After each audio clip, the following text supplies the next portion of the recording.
What's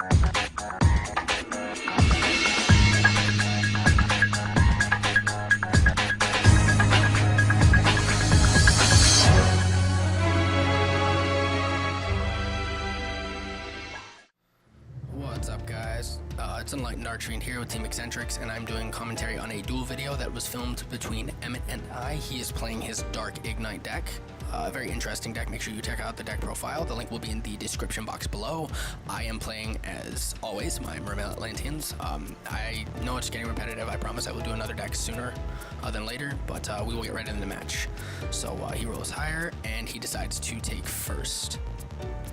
So he draws his 5 cards, he goes into his standby phase, and at that point, he sets up his scales and he blows them up.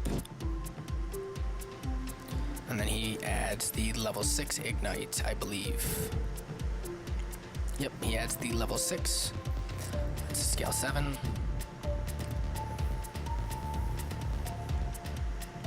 And at that point, he's thinking of what to do. Yeah, he activates Painful Decision. With Painful Decision, he can send a normal to add the same card.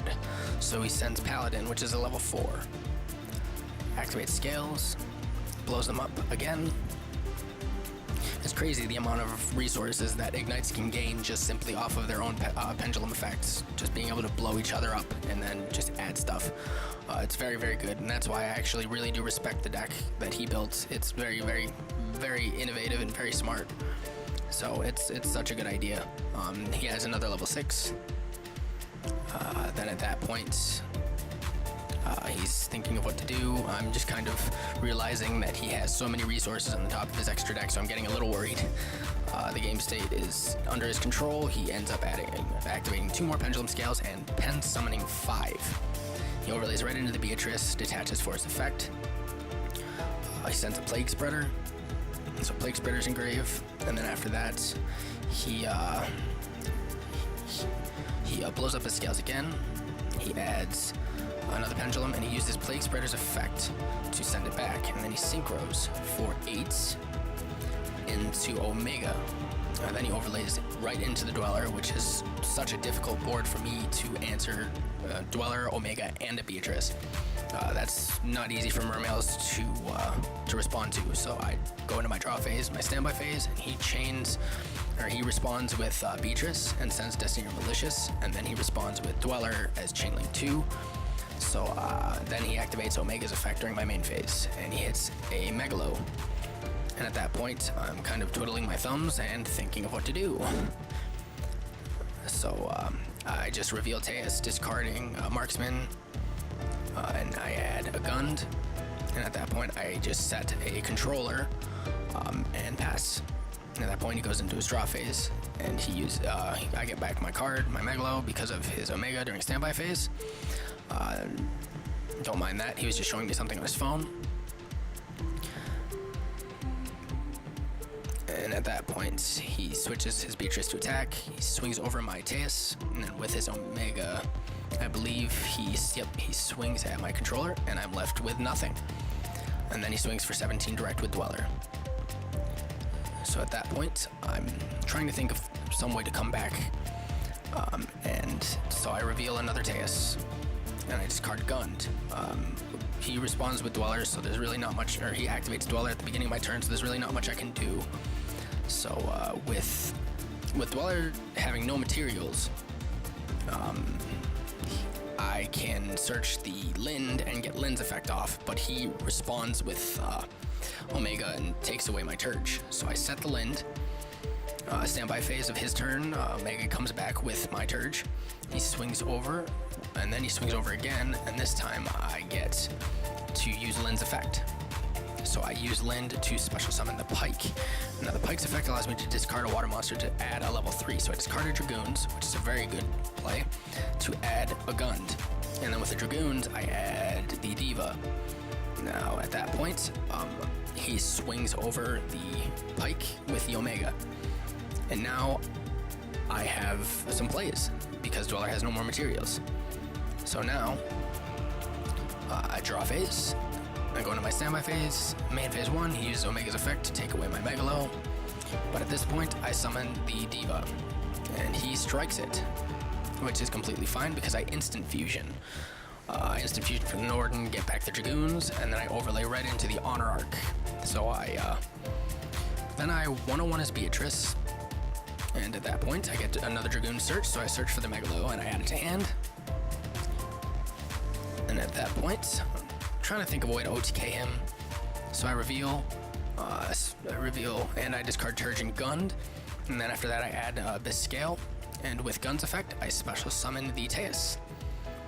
So then, at that point, I use Megalo's effect to tribute off Teus to attack twice. I activate Scale, and then I start swinging. So I got a 21 and a 32 that can attack twice. And he already used Strike, so that's definitely game. So that's game 1. So now we're going to be going into game 2, but we're going to start,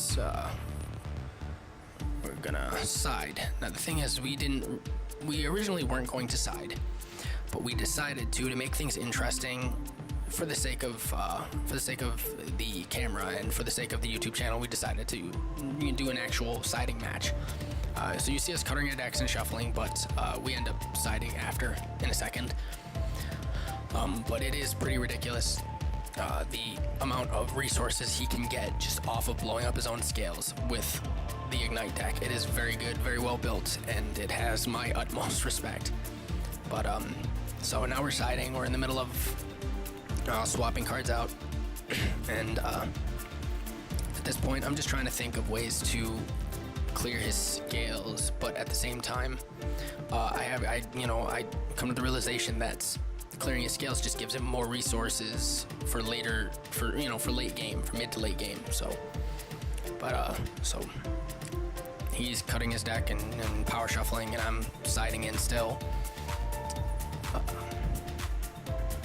At this point, it's just anybody's game. I mean, game 1 was mine, but that was just because I drew right into the OTK, and I paced myself with the Abyss and the Lind. I made sure to pace myself so that I could get the resources I need when I needed them after his Dweller had no more materials.